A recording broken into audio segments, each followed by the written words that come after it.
Hello, welcome everyone as you're filing in. Welcome to the Brooklyn Rail's 676th New Social Environment. I'm Carolyn, a programs associate here at the Rail, and I have the extreme pleasure and privilege of being your MC today for First Encounters with Marcel Duchamp, a conversation featuring the Rail's October Critics page contributors, Bradley Bailey, Thierry Duduve, Thomas Girst, Michael B. Taylor, Carroll Janis, Linda Dalrymple Henderson, and Francis Naumann. We are thrilled to welcome poet Evan Gill Smith here to close today's program. Before we get started, the Brooklyn Rail acknowledges Black Lives Matter and that here in New York, we are on Lenape-Hoking, the unceded land and waters of the Wappinger, Canarsie, Munsee, and Lenni Lenape people of the Delaware Nation and Shinnecock Indian Nation. We recognize land acknowledgements are not a replacement for actual necessary decolonial work, but a reminder of place, of the legacies of dispossession and enslavement that sustain and enrich the stolen land we are speaking from. And now to introduce today's guests and hosts, we have Carroll Janis here. Carroll Janis is an art historian who has taught at Columbia, Hunter, and the School of Visual Arts in New York. He was director of the Sidney Janis Gallery for 2 decades. He organized the integrated exhibition in honor of Martin Luther King Jr. held at MOMA in October 1968. Historian and philosopher of art, Thierry Duduve is Evelyn Crane's Kosak Professor at Hunter College, City University of New York. He has published many books, and his next book, titled Duchamp's Telegram from Beaux-Arts to Art in General, is forthcoming from Reaction Books in London. Author Thomas Girst has been head of cultural engagement at the BMW Group since 2003. He was founding editor of Tout-Fait, the Marcel Duchamp Studies online journal, and is the author of the Indefinite Duchamp. In 2012, he curated Marcel Duchamp in Munich, 1912, at the Lenbachhaus. A London native, Dr. Michael Taylor joined Virginia Museum of Fine Arts in 2015 as the chief curator and deputy director for art and education. He's an expert on modern and contemporary art and is a scholar of dada and surrealism with a focus on the work and ideas of Marcel Duchamp. Linda Dalrymple Henderson retired from the University of Texas in Austin 2021 as the David Breton Jr. Centennial Professor in Art History Emeritus. Professor Henderson's research and teaching have centered on modern art and modernism more generally in relation to their broader cultural context, including ideas such as the fourth dimension, the history of science and technology, and mystical and occult philosophies. Scholar and curator Dr. Bradley Bailey is an associate professor of art history and program director of the department at St. Louis University. His numerous publications on Marcel Duchamp include the book Marcel Duchamp, The Art of Chess, which he co-authored with Francis M. Naumann and Jennifer Shahad. His analysis of the origins of Fountain, drawn from an unpublished interview with Duchamp, will be published this fall, 2022, in the October publication. Independent scholar, curator, and art dealer Francis M. Naumann, our host today, specializes in the art of the Dada and Surrealist periods. He's the author of numerous articles and exhibition catalogs and has organized multiple exhibitions globally. Through 2019, he owned and operated a gallery in New York City, which specialized in art from the Dada and Surrealist periods, as well as work by contemporary artists who possess related aesthetic sensibilities. Thank you all so very much for being here today. I'm going to pass it over to you, Francis. Thank you. I thought we'd begin today by discussing these contributions that were submitted to the Rail, in part because I feel that's why we're here, but we will eventually go on to other topics relating to Duchamp. But first, I thought maybe this would be the opportunity for any of the 6 people assembled here to ask another person on the panel to amplify or clarify or to somehow enhance the descriptions they've already provided of their first encounters with Duchamp. I'm not sure if you have specific questions, but what I do know came up, for example, is that Linda Henderson's father was a draftsman, and she learned only in reading Michael Taylor's entry that his father was also a draftsman, which is something that led them both to Duchamp. And there might be other questions like that that the panelists assembled here might want to ask. And if you don't have any of those questions, you have that alternative that I suggested in our sort of rehearsal for this yesterday, that if you had the ideal situation to encounter Duchamp, how would that be? In my particular case, since I presume everyone's read the entries, I sat in the same auditorium with Duchamp, but saw only the back of his head, didn't know he was sitting right in front of me. And obviously, if I had to do it over again, I would find a way to meet this man who meant so much to me at that time when I was only 20 years old. At any rate, the rest of you may have an alternate type of encounter with Duchamp. It's hard to ask Carroll Janis this because he had an actual encounter when he was a little kid. His first was, of course, playing some ball game in the exhibition in New York, which he's written about and which is part of his entry, his submission to the Brooklyn Rail essay. So I need to open it up to the six of you, and Linda, you've got your hand up, so go ahead. Well, thank you, Francis. I just want to say something about you and Michael Taylor that I think people should know. Yesterday, we began thinking back what it was like in the early 70s when Francis and I at least got started on our work on Duchamp, how many fewer resources there were at that point. 73 was a big year, the Philadelphia show and the collected writings of Duchamp came out that year. But at that point in time, Francis's apartment in New York might have been the epicenter of Duchamp research in the US at least, because as I recall, the New York Public Library used to send people to you who were looking for resources and didn't have them. And I just have to salute Francis for his great generosity over so many years, sharing materials with everyone, just a marvelous model. And I wanted to say about Michael Taylor too, that started at the Philadelphia Museum in 1997, I think that's right. And I had done most of the work for my Duchamp in Context book before Michael got there. And remember, well, there was no Duchamp archive. There were some files in the registrar's office, but Michael, you transformed that place and we are all so indebted. So I wanted to salute you both. Thank you, Linda. Thank you. That's very kind. And I agree with you about Francis. You know, every road goes through Francis. As he well knows, I met him in London at the time of a Man Ray exhibition and introduced myself. And I just will never forget this. He was going to a very fancy lunch. It was at the Tate Gallery and he invited me along. And I was a very, very young student and I've never forgotten it. So I actually had a question for Thomas Girst.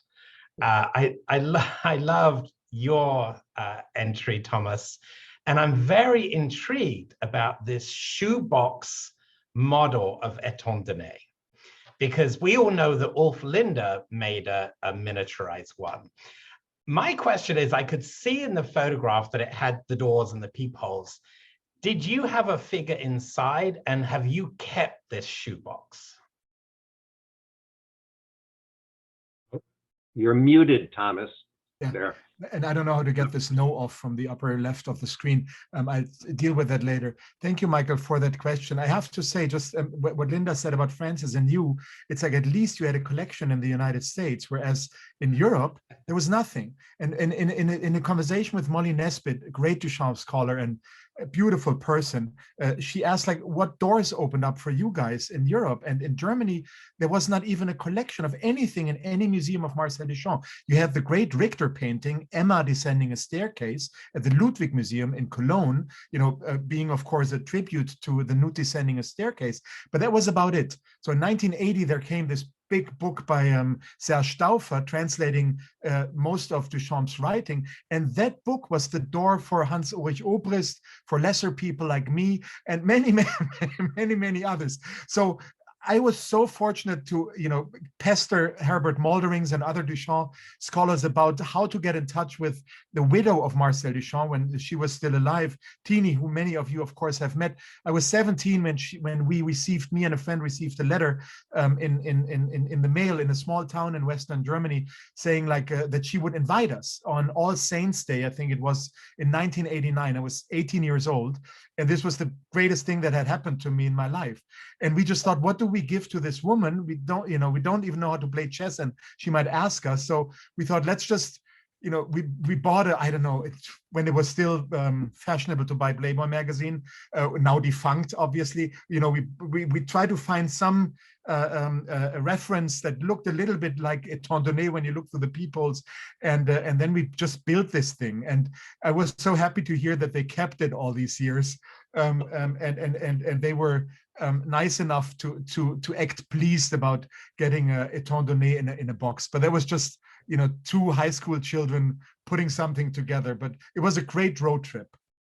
Fantastic.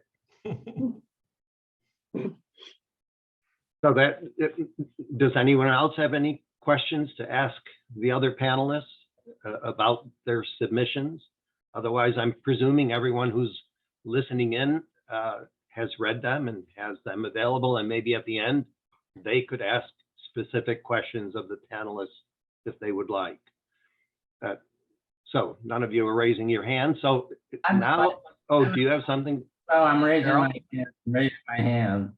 Okay. I just would like to welcome Alice Lattice, who's down here at the bottom left. She's 101 years old, and I don't know if she's a Duchamp scholar as such, but she is an art world maven, and so we welcome her. And next to her, to the left, is Richard Brilliant, of course, who is a very well-known classical scholar, who is having his meal as we speak. So I just wanted to welcome them. And you asked me about earlier meetings with Marcel. Well, I had that wonderful meeting when I was 11. Anything earlier than that is really prehistory. Since he knew my parents before I was born, I imagine, and he came over to the house like Gorky did and Kiesler when I was little and growing up. I probably did see him, but I can't remember when I first met anybody, Francis, much less Marcel. So, but the event of playing at his string installation was a fantastic experience for all of the kids he invited to do that, and which he called us in to play ball at the very formal opening for a surrealist exhibition that was done for the benefit of French relief during the war in 42. And so we had all come in our athletic outfits and just played ball in the middle of all of this. And we started when there was no one there because we came early, and it just filled up with people. And our only instruction, which came through my mother, of course, Marcel didn't show up and he never met with us, so he gave us the instructions through Mom, was you play to your heart's content, and if they try to stop you, just say Marcel Duchamp said we should play here. And that's what we went in there armed with this. And sure enough, during the evening, when it got very crowded, a very large gentleman came up to, dressed in a beautiful tuxedo and all of this, everybody came up to me and said, "Why aren't you playing in the street where you belong?" And then I got to say the line Marcel gave us. And as soon as he heard the name Duchamp, he backed off. Never heard from him again, and nobody bothered us.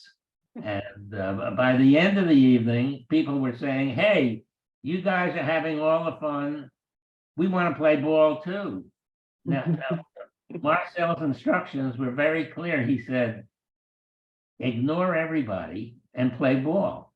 And so we took this really to heart as a performance idea, because we all had done a lot of acting, all of us kids, and we understood this was something we were called on to do. So this was a crisis. What we could do, and everybody started yelling, we want to play ball too. So we finally decided we would let them try to kick a football for a 25-cent donation to the French Relief. So we collected from, and of course, we were pretty sure nobody knew how to kick a football, because that's hard to do. You have to really practice it. And people were having a lot of fun not being able to kick the football, and they were laughing about it. That was all fine until Mata came along. Now, Mata was a young guy and obviously had been a soccer player, because he took the football and he kicked it all the way up. We were in a stairwell area that had a large chandelier way up 2 floors above, and the whole thing went up about 3 floors. He kicked the ball. It passed the chandelier just by I'd say a ½ inch. And it was a glass chandelier, beautiful chandelier, hit the ceiling and bounced sideways and came down without breaking the chandelier. So at that point, I decided, and my friends agreed, that was the end of it. No more kicking the football, and that was the fini to the to this. Listen, it seems to me that Paul Franklin was going to be here. Is he not here? No, he's not available today, unfortunately. Okay. But anyway, that's the perfect follow-up, because it's interesting that Duchamp set up this situation in an exhibition where he interjected into it in a disruptive way. And of course, that's exactly what he did in 1917 when he presented the urinal to the Independents. To this day, I'm convinced it was his idea to have an Independence exhibition in New York City. Very few people have really asked that question, where did that idea come up? It was more likely than not his, because after all, it was like the Société des Artistes Indépendants in Paris. And after all, since his urinal ends up in this exhibition getting rejected, I think he might have anticipated it. It's very much like his new descending staircase being withdrawn from an exhibition earlier on. So I think he knew what was coming, and we may as well put up the picture of the urinal now, since we have it there so that everyone can see it. That's the famous Stieglitz photograph of the urinal, and that's what we're speaking of. And I also thought I would take this opportunity, as I already told everyone, to get the elephant in the room and address the main issue that comes up every single time that I have spoken about Duchamp publicly in any gathering over the past 15 years.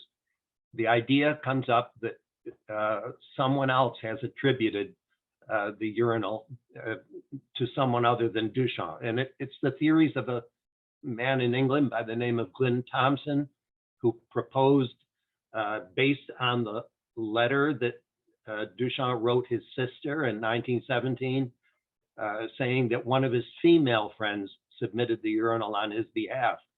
And he jumped to the conclusion that that female friend must have been the Baroness Elsa von Freytag-Loringhoven. We've all, at least all of the gathered panelists here, have disagreed with that theory, but I thought I should at least present it, because that theory has had some serious traction. It doesn't go away. It keeps coming up. And I understand part of the reasons for it, especially now with the Me Too movement. People are anxious to not to acknowledge the contribution of a woman, but I think this is all done for mistaken reasons when you go after this particular case.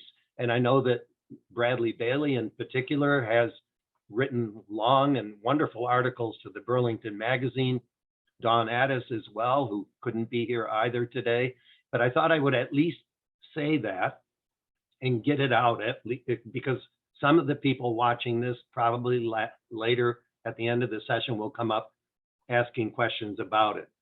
And I put up here Carroll Janis's view of the urinal that if you've read the entry, that Duchamp came to his gallery in 1950 and signed. As you can see, our mutt here. And if you advance to the next image, for the first time, it was revealed that on the underside of this urinal, could you advance it to the next image, Carolyn? There. No one has ever seen this before. It's a photograph of the underside of the urinal where you can see that Duchamp has written the word replica, 1950, and signed it not only with the name Marcel Duchamp, but also with the name Rrose Sélavy. This information is missing in Schwartz's catalog raisonné because this photograph was never provided to him.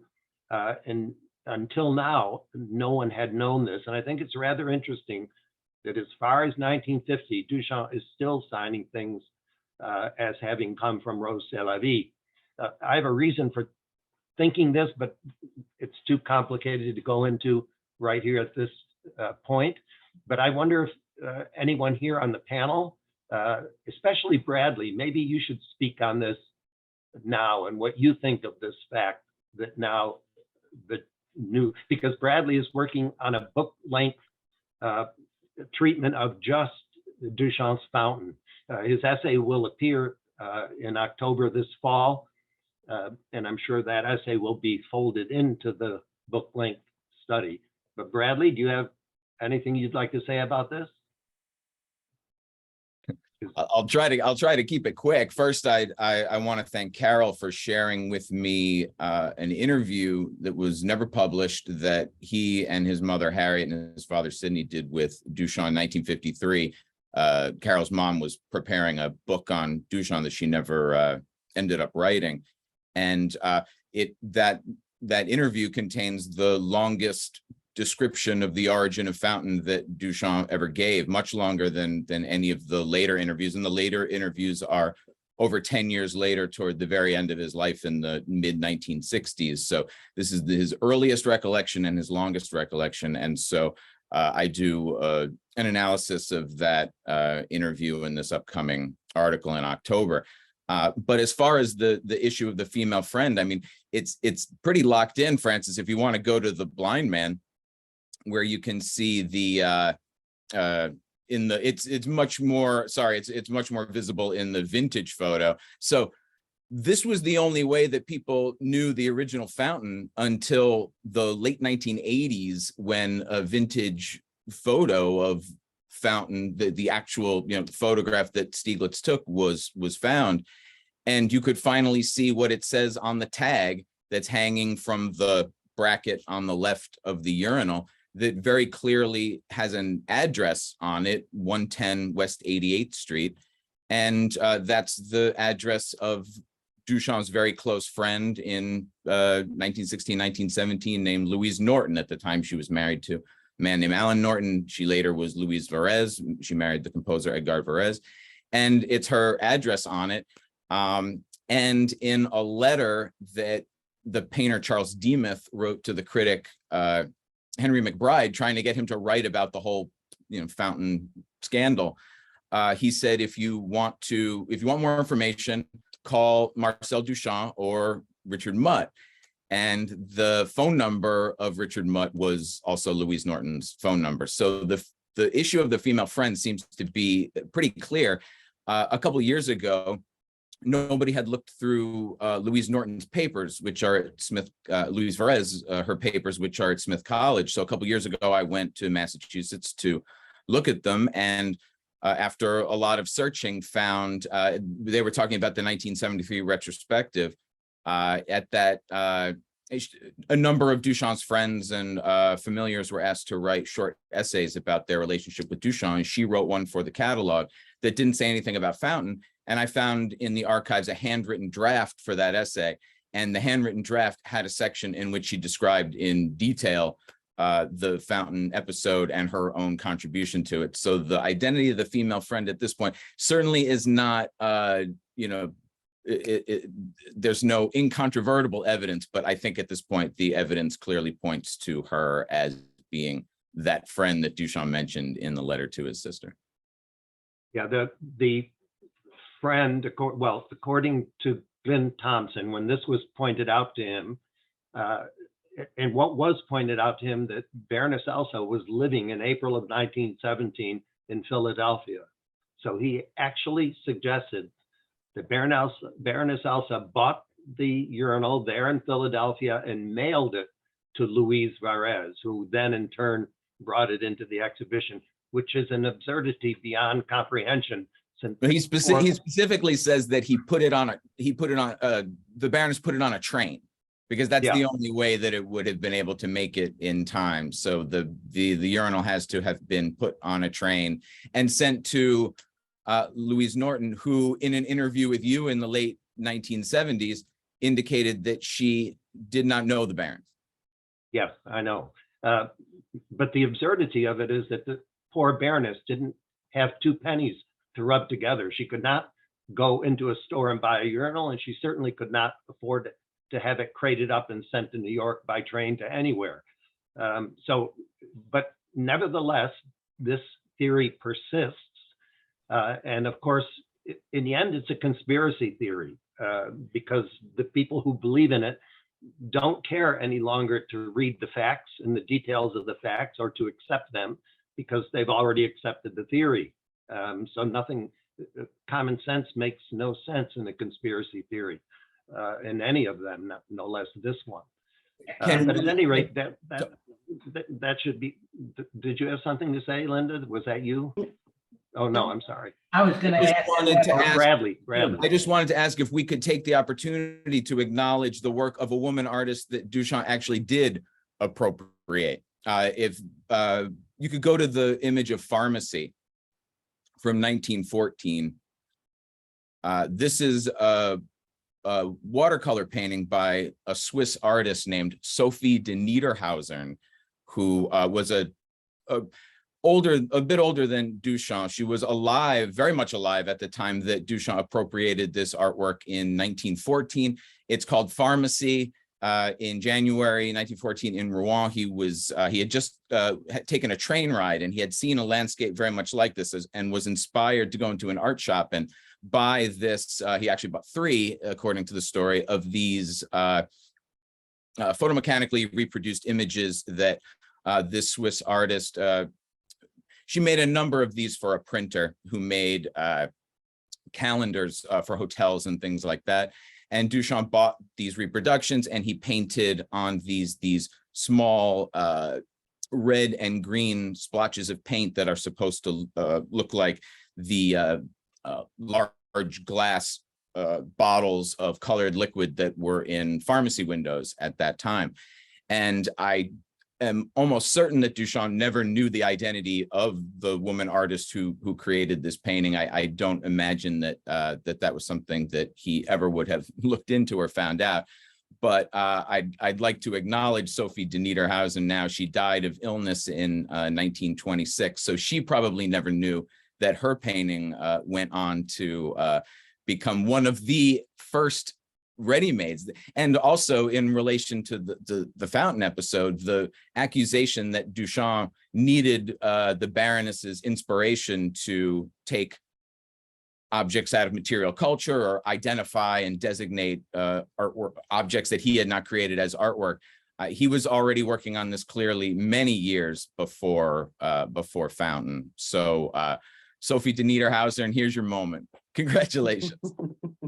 Now, my fear is that now Glenn Thompson will use this as evidence of Duchamp having appropriated the work of a woman. So therefore, he did so with the Fountain.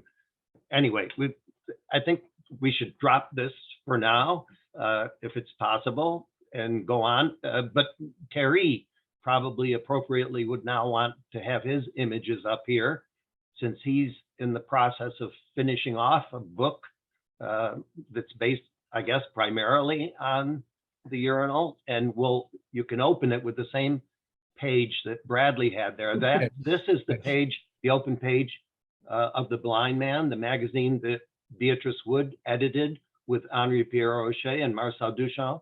She is not given as the author of the Richard Mutt case, but in the previous image that you saw, she actually signed it. So she, in fact, is the person who wrote, as for plumbing that is observed, the only works of art in America is given are plumbing and her bridges. But her name could not appear within the magazine because by that point, her father had found out that the first issue of The Blind Man contained indecent words. And if they were mailed across state lines, she could be arrested. So her name is absent from that, but she's the actual author. Of course, with Duchamp's approval. She may have written those words, but he oversaw it, and he was the ultimate editor of those words in the end. So Terry, what did you want to say? Well, I believe that it's more than inspiring Beatrice Wood. I think he dictated it to her.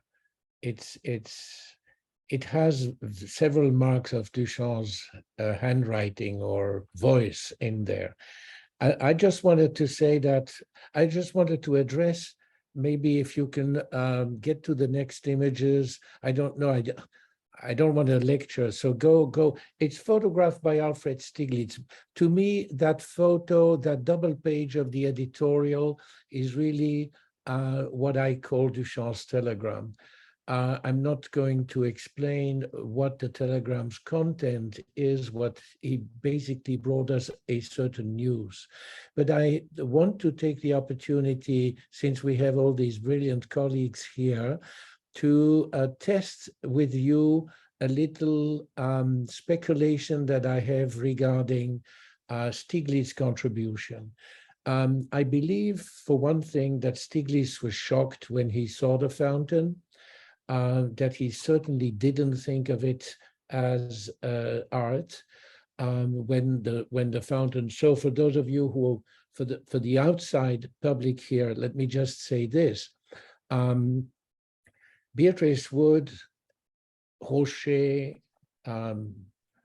maybe Covert, and Duchamp managed to get the urinal after it was rejected by the Independence directors to Stieglitz in order for it to be photographed. I believe Stieglitz was shocked, and that he saw. Not everyone saw the urinal. That's one first thing. The great public did never see it. Journalists never saw it either. Otherwise, they would have identified the object rather than calling it a bathroom fixture or something like that. And then Stieglitz aestheticized it. Can I have the next image? This is a question, and he made it into art. Indirectly by aestheticizing it. Can I have the next? And only then did he photograph it. So when Beatrice Wood writes, he took great pains with the lighting and did it with such skill that a shadow fell in the urinal suggesting a veil. Sorry, the text has moved, I don't know why. She acknowledges that aestheticization, but it is only when Michael Taylor wrote something. Can I have the next one? Michael, I owe it to you, and I want to thank you. I want to thank Bill Campfield also for having discovered that the urinal had been photographed against the background of a Marsden Hartley painting. Let's see the next one. So here we can see that Marsden Hartley painting, and it is very clear that in this reconstitution that Duchamp, or excuse me, that Stieglitz put the urinal in inside a frame that has these Gothic-like ogival forms that echo the form of the urinal. But Michael said something very interesting, if I can have the next slide. he wrote, this relationship would only have been seen by those present when the photograph was taken. Indeed, in the photograph itself, you don't see those ogival forms at all. So that, to me, indicates that Stieglitz had to, for his own sake, had to aestheticize not only by throwing a projector that throws a very nice shadow onto the urinal, but also by putting it in against a background that echoes the shape of the urinal itself. And I want to show one more thing. If I can have the next slide. All right.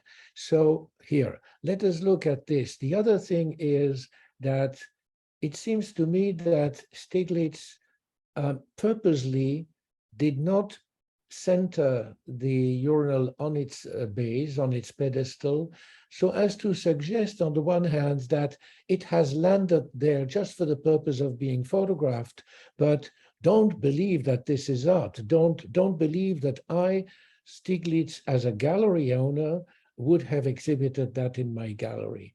So, but on the other hand, the urinal acquires, thanks to this asymmetrical disposition, a very beautiful contrapposto that I illustrate here with this image. And if I can have the next image, I did a little trick photography in Photoshop, and I centered the urinal on its base. And when you look at that comparison, it is obvious that Stieglitz's photo is much better as a photo, as a work of art, a photographic work of art, than the photoshopped image on the right. It doesn't aestheticize the urinal any further, because the urinal appears exactly the same in both photographs. But definitely it makes the photo into a work of art that Stieglitz could be proud of. Can I have the next slide? And when he writes to Georgia O'Keeffe, who would become his wife a few months later, the urinal photograph, not the urinal, is really quite a wonder. Everyone who has seen it thinks it is beautiful, and it's true, it is. You'd like it. It has an oriental look about it, a cross between a Buddha and a veiled woman, echoing, of course, the Louise Norton's article, The Buddha of the Bathroom in The Blind Man, and the Hartley background is great. And the Hartley background hardly shows in the photograph. So these are my little reflections, and I'd like to have everybody else's here response to what do you think Stieglitz really thought of that urinal, and why did he accept to photograph it? I think he accepted to photograph it because he wanted to protest against an act of censorship on behalf of the independents. But definitely he had to make the urinal into a work of art to his own eyes before he could even photograph it and publish it. I agree with the general concept. I just should say that the person who discovered that was a Hartley painting behind there was me. Yes. Not Bill Canfield. I gave the information to Bill Canfield, who wrote to me and said I would have found it out anyway. And the only reason I was able to identify it is because of this letter, which was restricted from view. But when I did first find out that it was a Hartley painting, all I had to do is rush to a book, and I found immediately this picture.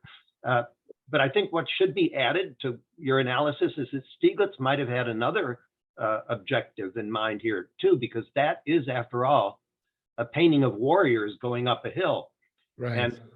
And it's no coincidence, I don't think, that the independence opens within days of America declaring war against Germany. Remember, Stieglitz is a German, and against Germany to free the world for democracy, as Woodrow Wilson said.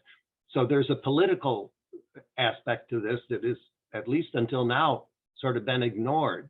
And I think it's been very important. Mentioned. Of course, Stieglitz, including by me in Count After Duchamp, just to set the record straight. Okay, well, I keep emphasizing it, and I published it in New York Data only because I thought it was a very important connection. Because, you know, the basic thing said of New York Dada is it wasn't like European Dada because the Europeans had the war to contend with. People seem to forget we had the war to contend with too. And it came to a head right then in April of 1917.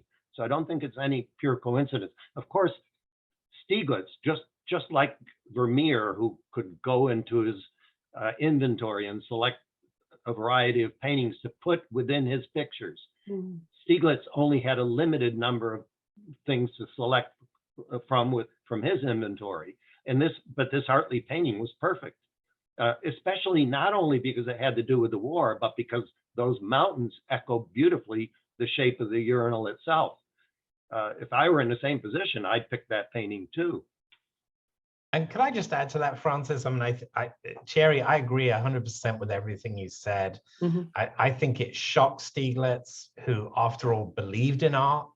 He thought of himself as very forward-thinking, but this was an abrupt challenge and a rupture that was very hard for him to take. And I think he did bring fountain back into the realm of art. And one of the things I always like to do is look at Stieglitz's other photographs. He had photographed, of course, Brancusi. He had photographed brass bowls at 291.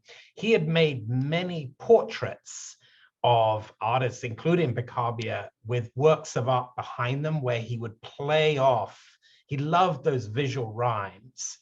And I think that's what he did here. And it's, remember, a very successful photograph in that this is all we have left. We don't have the 1917 urinal. So it's become by default the urinal.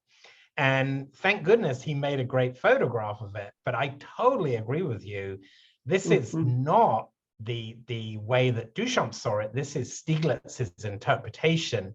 And I think that's what scholars over the years have gradually peeled away and I know Bradley Bale is working on a book on this, is the difference between Stieglitz's approach and Duchamp's. Right. Bradley, I'm very anxious to read your book, and I hope it doesn't invalidate everything that I have written or thought about this urinal. I have a question for all of you regarding, while we are looking at this, you know that a Scandinavian scholar, I think his name was Backlund, found out, or at least surmised, that the signature Armat and the 1917 date were not painted on the object itself, but rather on the photograph. And he thinks on the negative, but I think it's rather on the positive. What do you all think of that?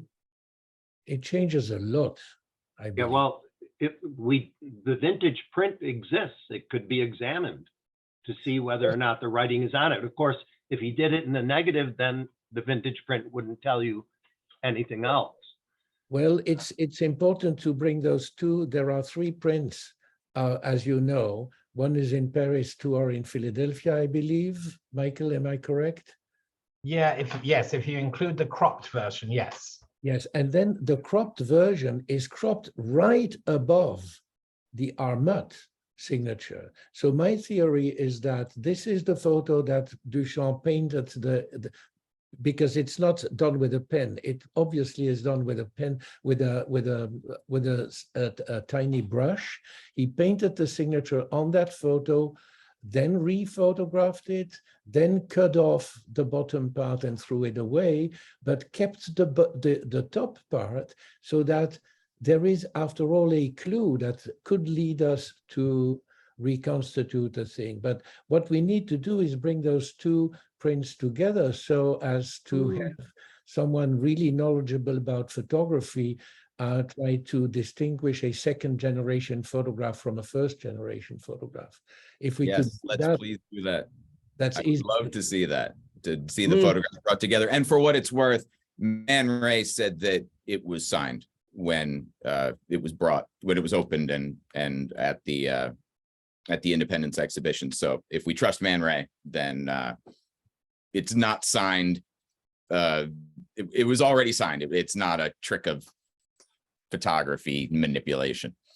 Oh, you think so? Well, There's this two man, cents. the reason this man Bachland suggested that, if you look at the second T of mutt, you can see that it seems to go up and beyond the lip of the urinal. Right.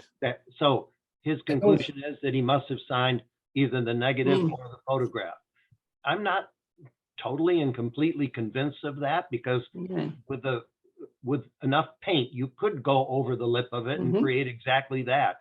But the 1917 is really straight. It doesn't follow the curve. If you compare that with the same detail on the Schwartz edition, you really Oh, no, see. of course. And the 17 does look like it's written on the top of it. I agree, but it's not proof positive. So without an examination of the original, I'm not sure I would be convinced. But anyway, we would have to do that. And why does it make such a big difference? You just said it makes a world of difference. What do you mean? I don't know yet. It doesn't play a role in the narrative of my book, but so I just mentioned it, but it doesn't play a role in it, because for me the item that we have to look at is the double page of the blind man, and of course, to go back from there back to the original photograph is of course interesting on many accounts, but it doesn't change the narrative about what I call Duchamp's telegram. By the way, what has been said, I don't know if you have already heard this, is that it has been suggested that the photo was manipulated in another way, because it cannot line up perfectly. If you take a replica of the urinal and you try to place it in front of the Hartley painting, it just simply does not align perfectly. And the reason for that is that the Hartley painting is actually at an angle. It's not as you saw it in the Douglas Vogel picture, but it's tilted to the left. And the reason for that is because Stieglitz lit it, as you can see from the right, and he wanted to not create a reflection off the surface of the painting, which would come back to the lights. That is the reason. I think there's no, in the conspiracy theories, Duchamp hand fabricated the urinal and twisted it out of position and alignment from an actual urinal. But that's Francis, if you allow me, there's two things that are 2 cents of wisdom I wanted to add to the endless discussion of the fountain. Still after 100 years after it's coming into being, still very much on our minds.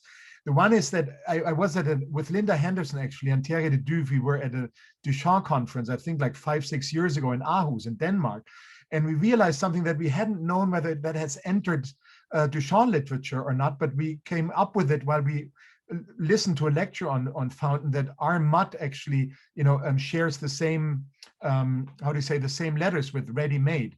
It's so obvious that we haven't, we didn't realize whether that had been mentioned before. And one thing is, and that adds to, you all have done such amazing research, but that is, and maybe that source gets discredited, but when I was writing on fountain, I was also writing about a name that should be mentioned, and that is Cotton Dana. He was the founding director of the Newark Museum. And in 1915, he published, he exhibited, oh, you're all nodding, so we don't need to go there. No, keep going.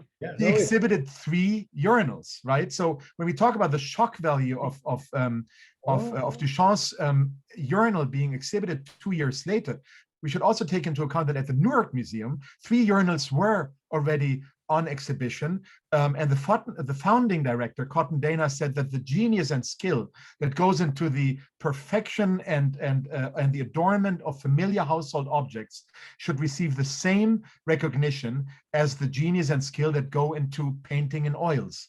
So he was making that connection. He wrote that in 1917. So at least some people were open to the idea of placing a urinal within an art context. And that was actually also the lecture that Duchamp took away from, the Bavarian Trade Fair in Munich, where actually people during the time in the newspaper, in the daily Munich newspaper, were talking about precisely this while seeing these objects on display, saying they should get the same recognitions as works of art. So there is a discourse there that that kind of is a good breeding ground for making Duchamp's idea become more interesting to a broader audience? Thomas, this is fantastic. How do you know that Cotton Dana showed 3 urinals? I knew about the 1915 exhibition of so-called earthware or whatever. I don't remember, New Jersey earthware at the Newark Museum. But how do you know he exhibited urinals? I refer to the source in my Duchamp dictionary book. I wonder whether Bradley has already. I can look up the source. It's in the book. I wonder whether Bradley has found out more about that.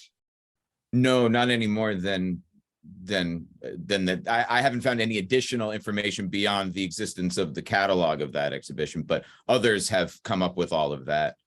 And the exhibition of three urinals is also known to you. Are you talking about the 1915 exhibition at the Newark Museum? Yeah, that I'm familiar. I don't know if I ever saw the number of urinals that were exhibited. I don't know. I'll have to would be a great number. I'll have to look in your book when I get home. I knew about toilets, but not urinals. So I'll have to rewrite my book. Too late, unfortunately. Yeah, well, beautiful piece of information. Someone will review it and point out your mistakes. That's Good. their job. I'm sure I can count on you to do that. No, I won't. I don't. May I ask Linda a question? Yes.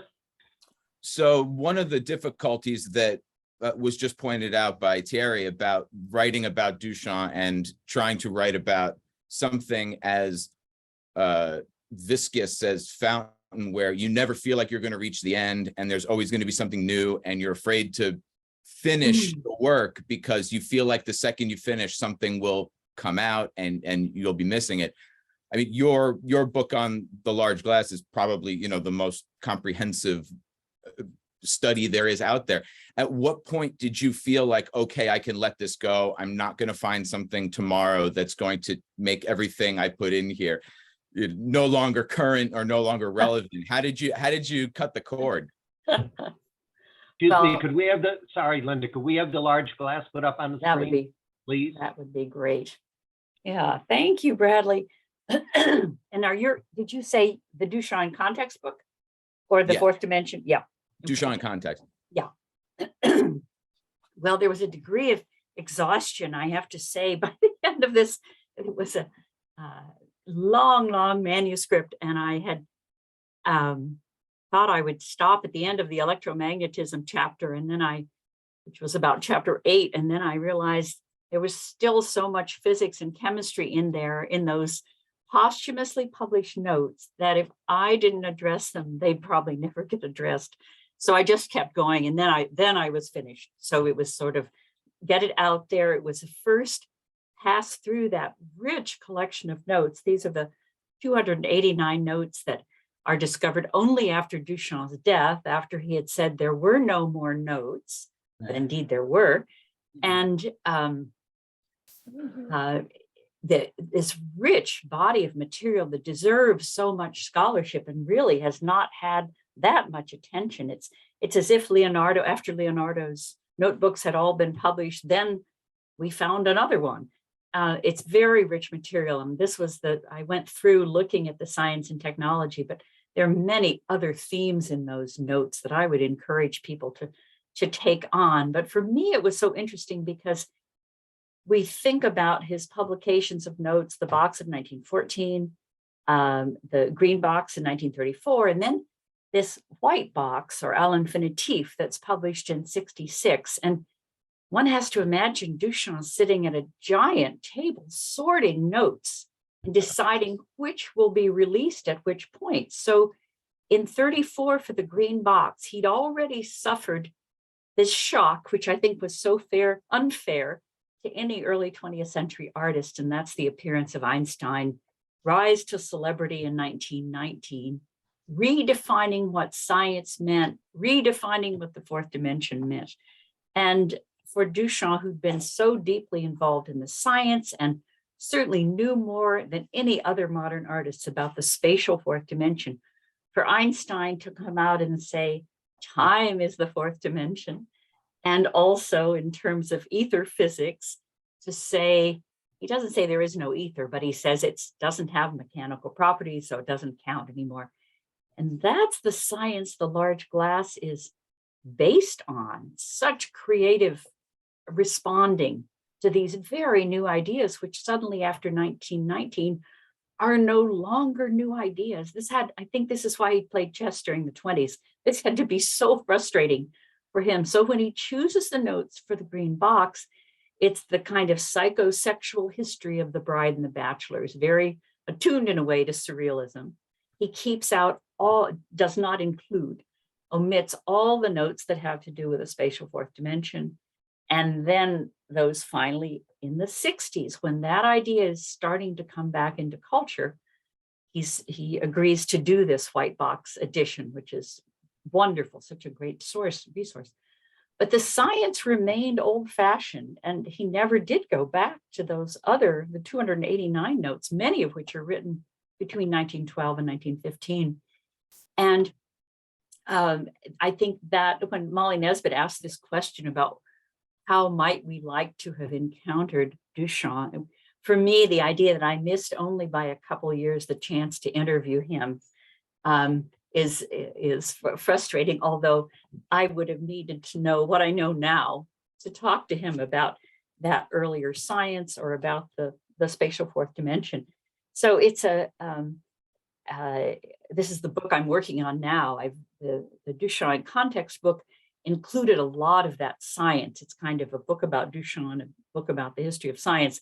But now the book I'm working on that I'm calling Ether and the Energies of Modernism is the science and recovering what has been a forgotten paradigm that basically lies behind the first 20 years of the 20th century for both artists and writers. It's a world of the ether of space filled with vibrating waves, radioactivity, X-rays, wireless telegraphy, all of these things which are so exhilarating and new. And I think at base, the notion that the ether, which we've forgotten, this beautiful idea of continuity, filling all space, flowing through every interstices in our body, wonderful image of connectivity, that the ether comes to be lost is a great tragedy. And so going back, recovering all of this, the notion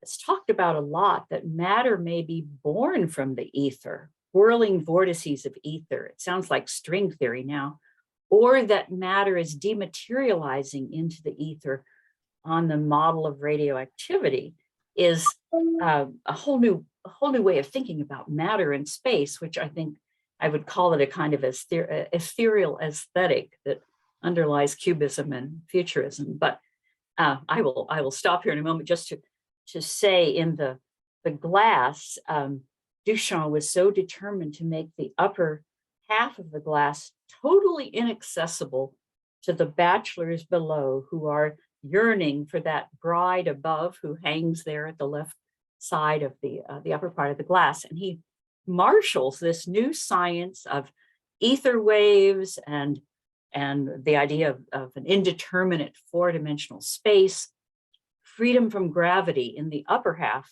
of the glass versus this very mechanical, perspectival, three-dimensional lower realm for the bachelors. So he's using both science and geometry as a way to make this insuperable contrast. And then the bride is using Hertzian waves or wireless telegraphy waves to communicate signals to the bachelors below to inaugurate all the operations below.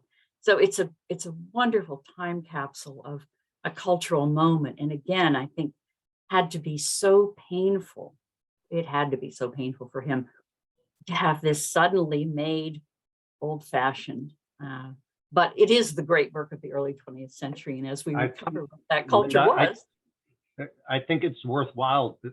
This is the perfect segue in order to turn it over really to Michael Taylor and a discussion of the États Unis, because yes, it is not only in the next room in the Philadelphia Museum, but what is visible, or rather what is obviously invisible, I guess, in the large glass is made visible and manifest, at least for the bride, in the next room. Mm-hmm. So could you put up Michael's slides before of we this- move on, can I just point out, Linda, do you remember we took that photograph together Yes. because the large glass had never been seen at an angle and really through transparency. And you know how you see the glider at the back? This is how it used to be Oh, shown. yes. And so it was always like a flat painting.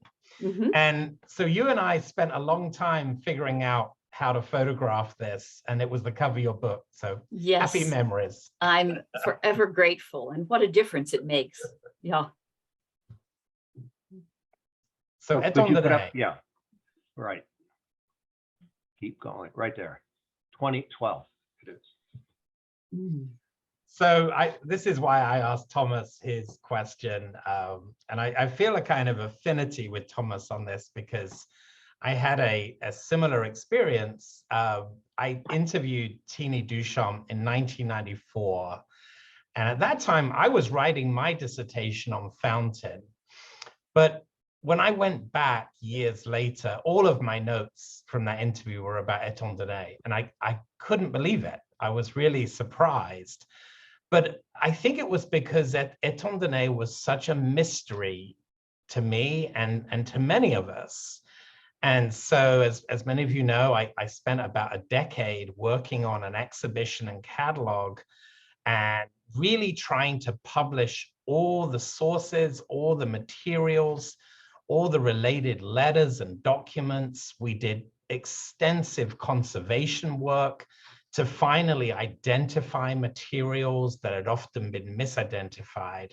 So I'm really proud of that work because that's going back to what Linda was saying earlier. That's really how I view Duchamp scholarship as shared, and we are all Duchampians and we're better together. And it was really about pushing that information out. There's still, to me, a mystery and wonder about this piece. If we can have the next slide. To this day, you know, every time I go to Philadelphia, I go to that room and I look at it, and I just love this piece beyond words. And one of the things that happened to me through doing that research was it allowed other tangents. I left the Philadelphia Museum. The exhibition and catalog were 2009.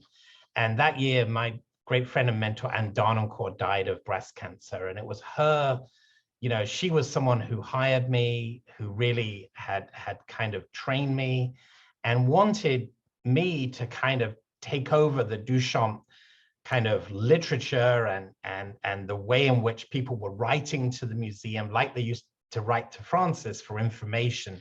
And I love doing that. And as Linda said, I organized the archives and got it really up and running. So I was ready to move into a more managerial role.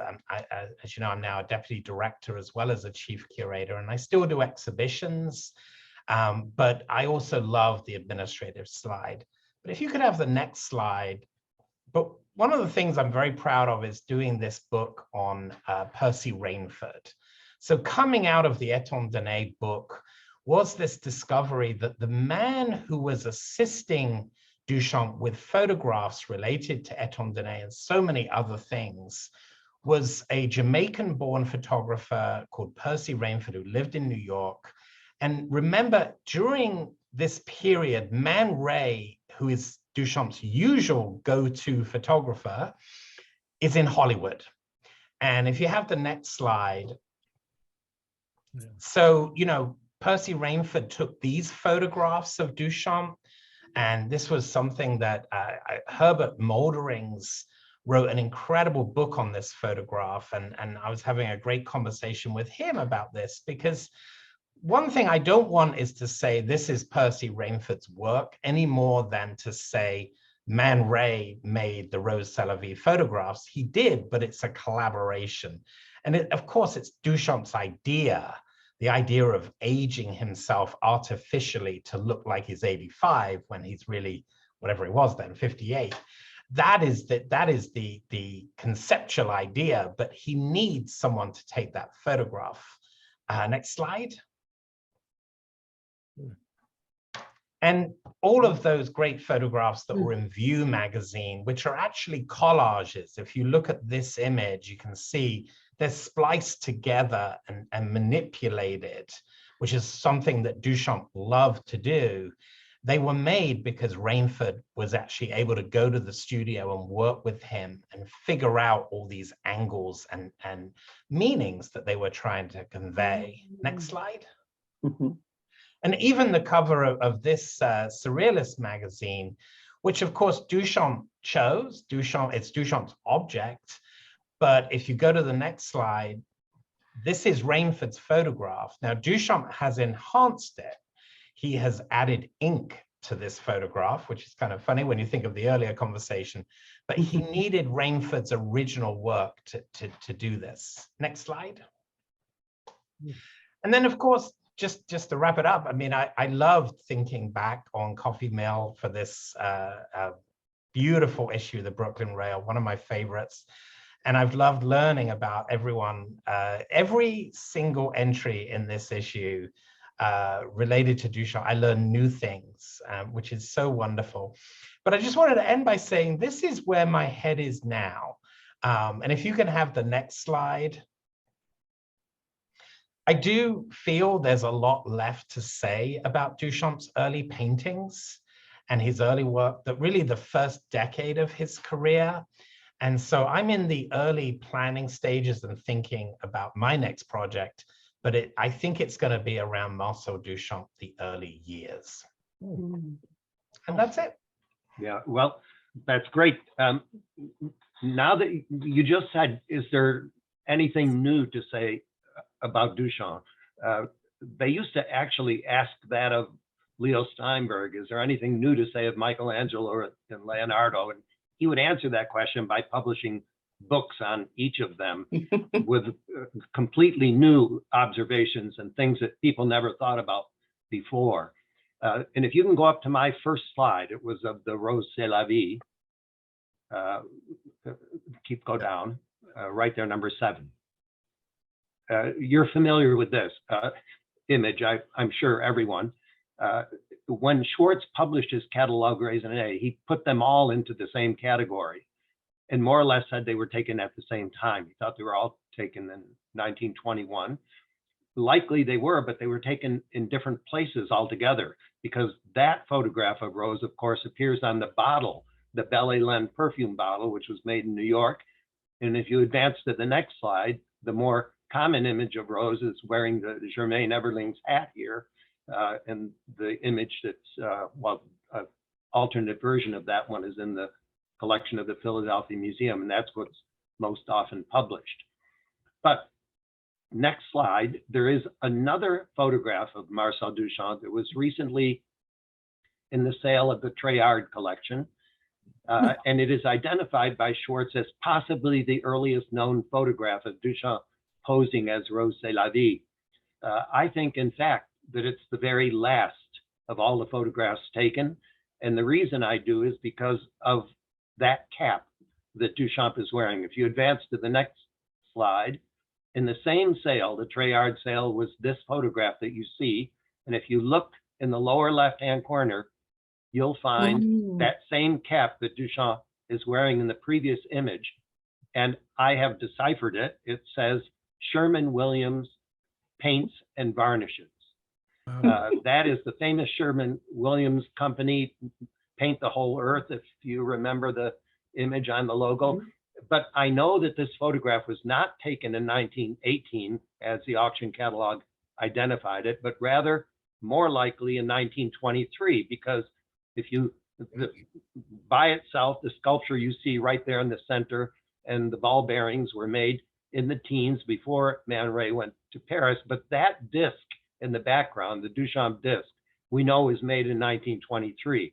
So I would more or less place the date of this photograph to 1923 and consider that last photograph the very last picture of Duchamp as Rrose Sélavy. And if you advance the next slide quickly, I found this ad. Michael Taylor found another, but here is an ad for the Sherman-Williams Paints and Varnishes company, the biggest paint company in the world, where you can see that man crouching down in the center wearing a cap. Unfortunately, you can't see whether it says Sherman-Williams paints on it. It doesn't say anything on it actually, but I have approached the company in an effort to try to find that original cap.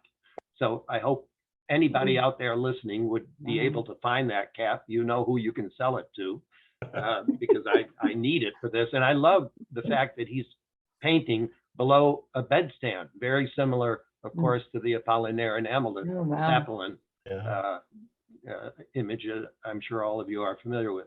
So is there anything new to be said about Duchamp? Well, no one noticed that observation of the cap. And I think it might be significant because we have to realize 1923 is that critical date when the large glass is left unsigned and Duchamp turns his activities to serious professional chess play. He never publicly announced that he was going to stop painting, but I have a feeling that he was letting Rrose Sélavy continue in that role of painting, since she, of course, is the one wearing the cap, not Marcel. But anyway, that's all I have to say. And I think now that we've gone a little bit over our hour, we can open it up to questions that people might have in the audience. Yes, amazing. Wow, what a conversation. Thank you all so much. We do have our first question from our friend GE. You should be able to unmute. Thank you so much, Carolyn, and thank you, panel. My question is coming from maybe a different angle, and it does involve obviously Stieglitz and Marston Hartley. Marston Hartley wrote to Stieglitz in 1913 of, quote, "A pain that grows stronger instead of less, and it leaves one nothing but the role of the spectator in the life, watching life go by." Now, it's clearly a reference to Hartley's queerness. Now, was the placement by Stieglitz of the Duchamp piece in front of the Hartley painting years later for the photograph any kind of reference to this at all? Mhm. I'm not going there. I don't know. Well, What's your idea? of course, it's possible. No one knows what was going on in Stieglitz's mind. He was, I think, clearly aware of the fact that Hartley was gay, but I don't know to what extent selecting that painting would have been a reference. It might have been in a more oblique way, because after all, Hartley was in love with that German army officer. Yeah. So, so that could very well have been the reason for pulling it in. And yet another reason for selecting that painting. Anyone else? More for you to consider, Bradley, in your book and your revision of your book, Terry. Thank you. Thank you, GE, for that question. Thank you. Let's see, if anybody else has a question, do raise your hand, but I want to open it back up to the panelists if you have another last question for each other. I've got a question. Please. And from what Michael said, I see very often that Étonnante is described as Duchamp's last work. Does anyone else not think of Étonnante as Duchamp's last work? Well, what about the Last anaglyphs? major work. Yeah. Isn't the chimney that the anaglyph chimney from Caracas, is that not the last smaller work that he did? Oh, no, he did a lot of works after he had even finished the Étonnante. Yeah. I mean, you just go through the Catalogue Raisonné, there's many, but when that is said, it should be qualified as last major work, of course. I agree, because it's so one of the problems that he had is he wanted it to be posthumously unveiled. So when he finishes it in 66, it doesn't mean, this is the problem with Duchamp's, the difference between his statements, like giving up art for chess, when you can find in the Catalogue Raisonné years of activity. So yeah, I've never kind of seen it as his last work. And I don't really like this kind of hierarchy of major and minor, because remember with the ready-mades, his favorite ready-made was comb. It was never stolen. No one ever noticed it. It fitted with his idea of indifference. But no one would call comb a masterpiece or a major work. So no, I've never thought of it that way, Bradley. I think, you know, Duchamp's always surprising you. And I agree with Francis. There's so much work left to do. We are really, I think, in an exciting moment. And I have to point out this wonderful new web portal that the Philadelphia Museum has done with the Centre Georges Pompidou. That's amazing. And that's going to advance scholarship. I would like to say something about the comb that's been brought up. Yeah. Duchamp said that when he gave the urinal to the exhibition, the first thing, of course, is he said it was that it was a scandal. It was scandalous. Now, he was upset when people said, "Oh, but this is a beautiful piece. It has wonderful curves. It's likened maybe to a Brancusi torso done at that time." Things like that made him very upset. And he said, "I decided that the next time I picked out a ready-made, I would pick something that no one would have any feeling that it had any aesthetic merit at all." And actually, the aesthetic of the ready-made is a very important subject, which we didn't get into at all here. And I feel that all of Duchamp's work is aesthetically brilliant, but that is for another time. However, for the comb, so he did the comb, this humble object, but the comb itself has very clear relations with other works he made. The comb is topologically akin to the bicycle wheel, where the teeth of the comb and the spokes of the bicycle wheel can be compared, but are at different ways. The comb also is a wonderful minimal work. If that work had been produced in the 1960s by some young artist, it would be considered, this is the glory of a minimal piece. It lies on the floor. It has repeating elements. It has simplicity. It presaged minimalism, as did his drop strings, the stoppages. That presaged much of minimalism. Also, the comb is a pop object too, because it's a popular piece. So, in fact, that humble piece, which Marcel said I picked because it had no aesthetic merit, actually foretells at least two major movements that came 40 years later. And that's a very interesting part of that he was way ahead of his time. And we can expect that there will be more things coming up out of the Duchamp box than we have come up with so far. So the idea that there's nothing new to say about Marcel, I would say that that's not correct at all. That we probably have many new things to say, but it's up to the art historians to find out what they are. Now, Carroll, one quick PS to your talking about the comb. And I've written about this earlier. As we know that Duchamp's notes published in the 30s, he also wrote about count the number of teeth of the combs. He writes about that. And when we look at because we have that original object, the Schwartz edition of the 60s contains less teeth than the original comb that is in the possession of the Philadelphia Museum. So he's playing his little games even with the teeth of the comb. Very true. But I want to add something.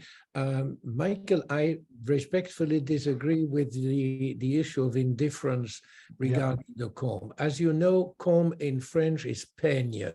Yes. And Duchamp liked to do puns, including bilingual puns. For example, what is it? the spoonerism on la cuillère, le verrou de sûreté à la cuillère is a fantastic bilingual pun. But que je peigne in French translates as, oh, if only I could paint. Yeah. So it is clearly a piece of melancholy vis-a-vis his abandonment of painting, in my view. Well, I would certainly agree with that. I guess what I was referring to is the word melancholy, because that's not usually used with Marcel, but Yeah. many of his things have a melancholy, but they have a pathos. well, there's no doubt about it. The title refers to painting. humor that the two are together. Yeah. That you'll find. Wait, you're talking over each other. Let Linda say something. She's got her Yeah, hand. Linda, go for it. I want to just add a comment on the comb and then follow up about this ball game that Carroll played, clarifying what kind of ball it was. The comb also parallels, and he does love so much this visual rhyming. So in the large glass, the 3 strips of glass at the midpoint that divide the bride and the bachelor's realm are very much like an electrical condenser. And there's a lot of electricity implied in that work, as is with hidden noise, as is the comb. That it's another layer of meaning, I think, associated with that work.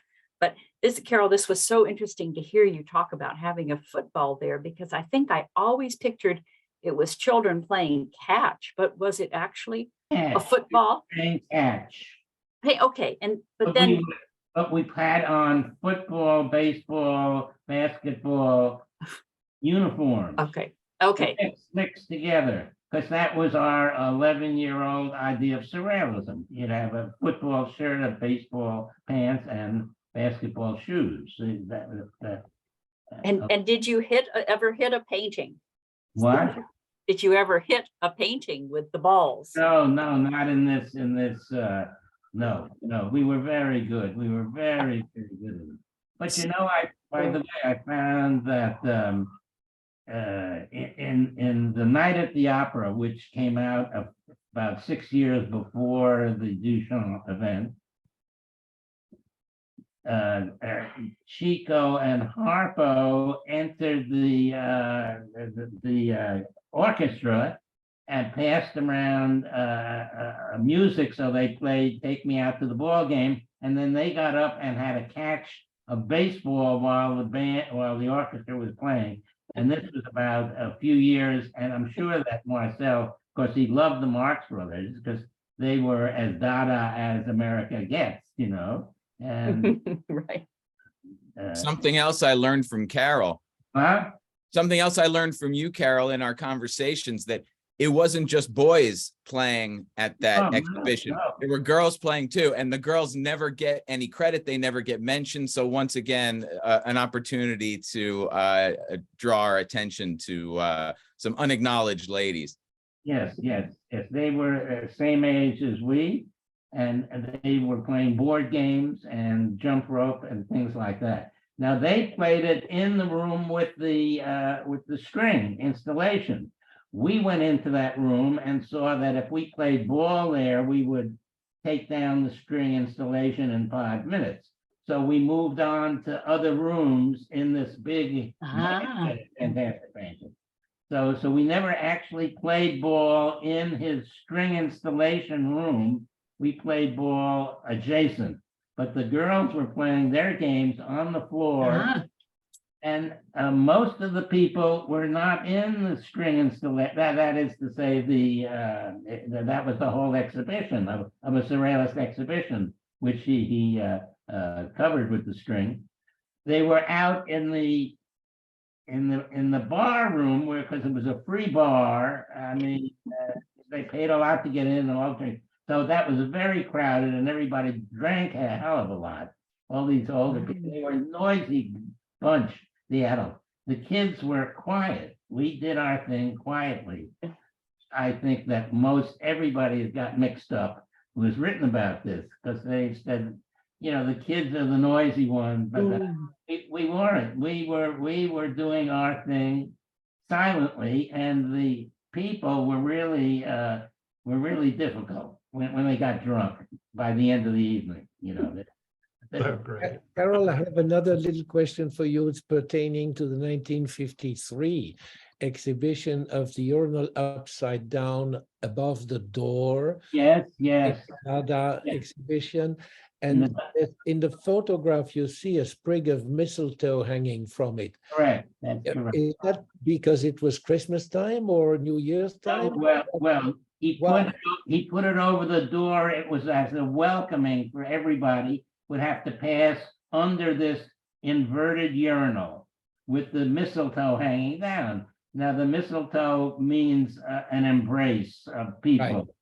And he hung below it on either side of that doorway, two Picabia portraits of a male and female. So he kind of carried the theme through it, but it was a Dada welcome to everybody. And But was the show in the winter? Was the show in the winter around New Year? When was the show? I think it Yeah. was in spring. It was in the spring. The 1953 Dada show, or, oh no, there was another show. Yeah. No, forgotten the date. 53 Dada show, I think, was in the spring, in the later spring, in May, in about April or May. Now you just knocked another thought out of my head, so I don't know what. And regarding the 1950 show, Challenge and Defy, where the urinal is hung in a corner there, do you confirm, is it Duchamp who said to your father, hang it low so that even little boys could use it? Duchamp picked out where it would hang. He picked out the low part in the Challenge and Defy show. Right. For which my dad very wisely asked him to do something. He did the urinal. He asked him to put a urinal, and he did it. But he picked out where it would hang, and then he said to my dad quietly, "Well, that's for young boys to use." You know, it was just a sort of off the cuff comment. But he always hung the urinal in a different place. In his studio, it was hung from a lintel at an angle very wonderfully up there, as interesting as anything that Malevich hung, the Russian. And so in all his installations, his installation art is brilliant, brilliant. Mhm.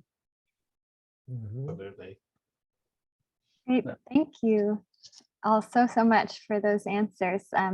Because of time today, I know we've got a couple more questions in, but I'm going to turn our final question over to our very own Fong Bui.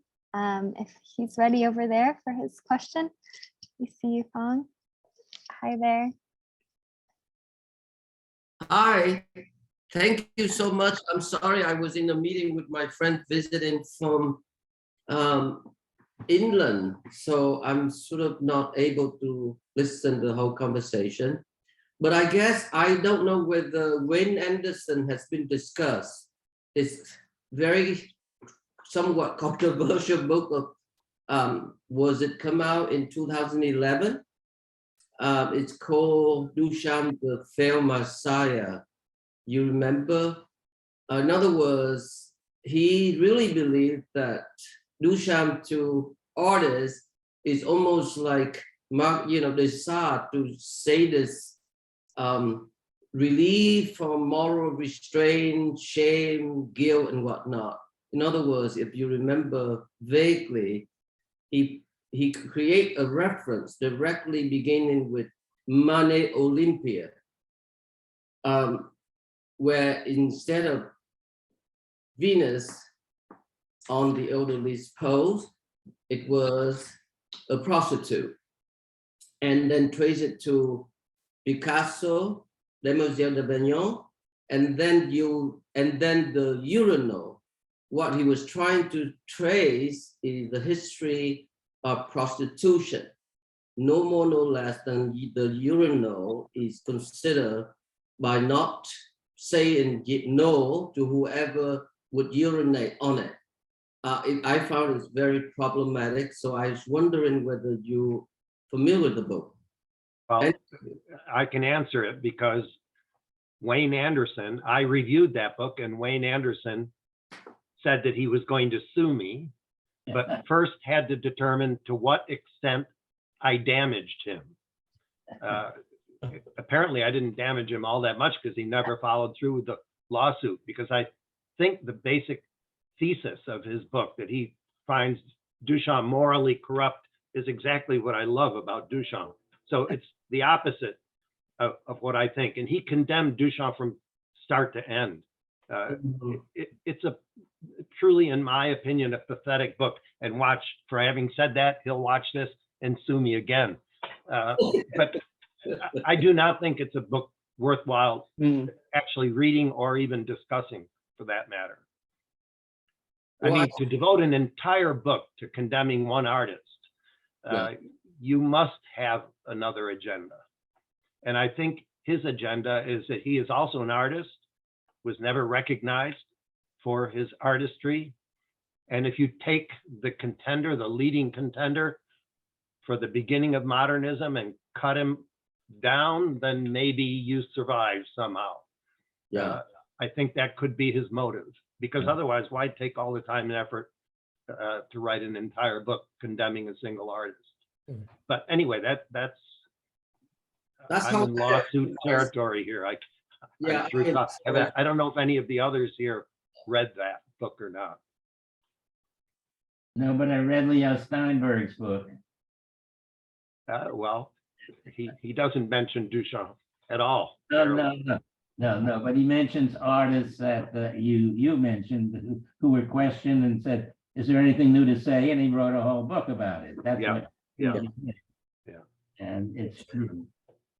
Thank you, Francis. I was hoping that you would respond in such light, because I had hard time going through it.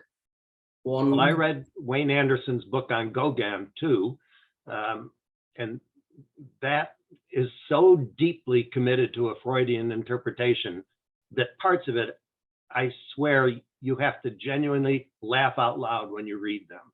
But that happens with a lot of Freudian interpretations. So he could let himself go way out to interpret the work of Gauguin, but he refuses to see those same kind of potential parallels in work by Duchamp. When in Duchamp's case, it's very obvious. I mean, how obvious does a urinal have to be a phallic symbol? I mean, what more do you need him to say or do? But Wayne Anderson can't see that because he finds Duchamp morally corrupt. But anyway, that's enough on Wayne Anderson. Any other questions? No, that was it, Francis. Thank you. Back to you. I need to re-listen to it. Thank you. Thank you so much, Fong, and thank you for those answers. And what an incredible conversation. We do have a tradition here at the Rail of ending our community events with a poetry reading, and I'm so thrilled to welcome our poet today, Evan Gill Smith, to the stage. Evan Gill Smith is a writer and psychoanalyst in formation, living in New York. He teaches writing at CUNY Baruch. Thanks so much for being here, Evan. I'm going to turn it over to you. Hi, thank you. Can you hear me all right? Yeah. What a rich conversation. Francis, I hope you don't have another lawsuit on your hands. I'm going to read a series of quite short poems. Thanks for having me.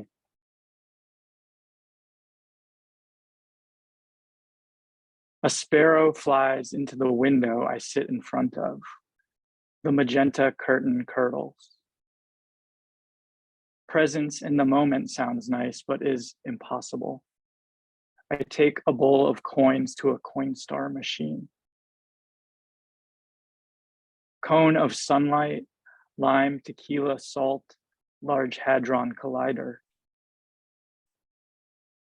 I have touched empty statues in fits of belief. Potatoes and lightning, a hermit thrush tossed by ocean winds. Cat with arched back needs its paws on a cushion to conjure its mother. Many are emptied by the state, then again by the lack of a state. Vacuums and black holes provide the resistance sustaining the matter that could be said to be alive. Overturned milk crates behind the bowling alley. Everyone's way of life makes sense but my own.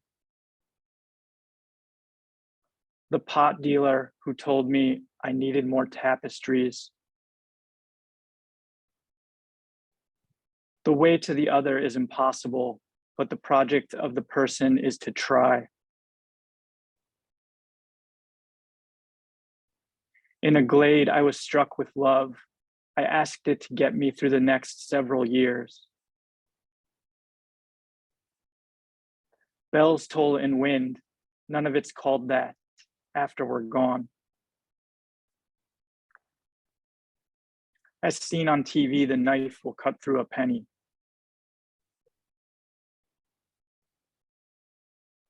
Trash is also egg spits, eel, river's winnow, shimmering, cellophane, empty packs of cigarettes. Plastic chair, zip tied to a street sign, lovers pass without notice. Discord seated by an odorous white thread.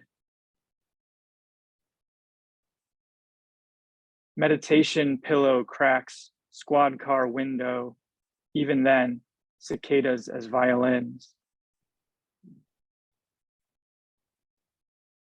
Screeching hawk atop a mountain, torching concrete ideas.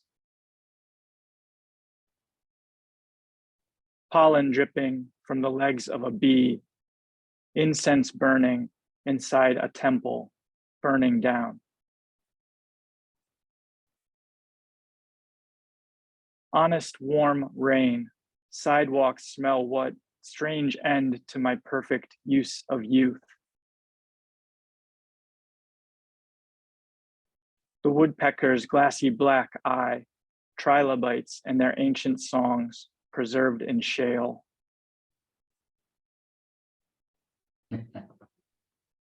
Wanton destruction of self, I'll take 7 more blue margaritas. Unless it's death or service, it's a hoax. Automatic lights, pardon me. What happens is chonky tendril weeps. No message in art. Can you believe the orifice enduring the surface? Pearl of insight, an illusion inside poems, but hey, look over there. The cry of a loon, shadows tossed by chemical fire. Pool of sweat, the spot below your back tastes like cherry cigar tip. Memory lost in a deep pocket, pom-pom inside a gray stairwell. Ambitious preamble, the fabric of my rage. 2 colossal vessels lurched and died there. Something made us, and then we made jet skis.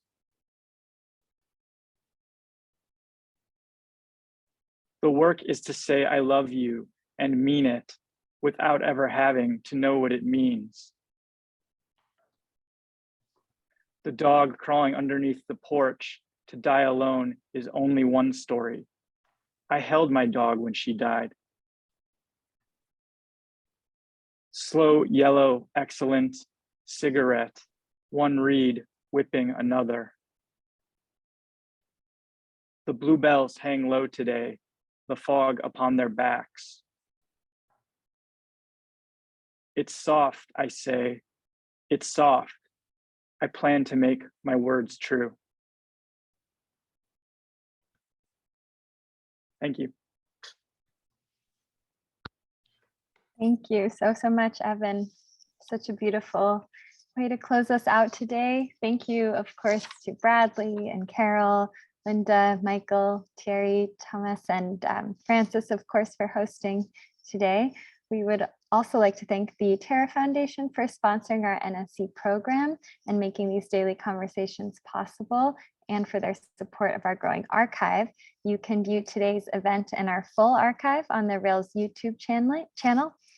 For the past 22 years, the Brooklyn Rail has provided a platform for the arts, culture, and politics through a monthly publication and public events like here in our daily NSE. Please check the chat for a link to donate to support the writers, editors, and operations here at the Rail. And do join us tomorrow at 1 p.m. for a poetry reading curated by Ann Tardos, featuring Marcella Durand, Evelyn Riley, and Jennifer Firestone. You can now all turn on your microphones and say hello and goodbye as you leave. Thank you so much for today. Bye. Thank you. Thank Thank you. you. Thank you. Thank you so much. All the best. We enjoyed it.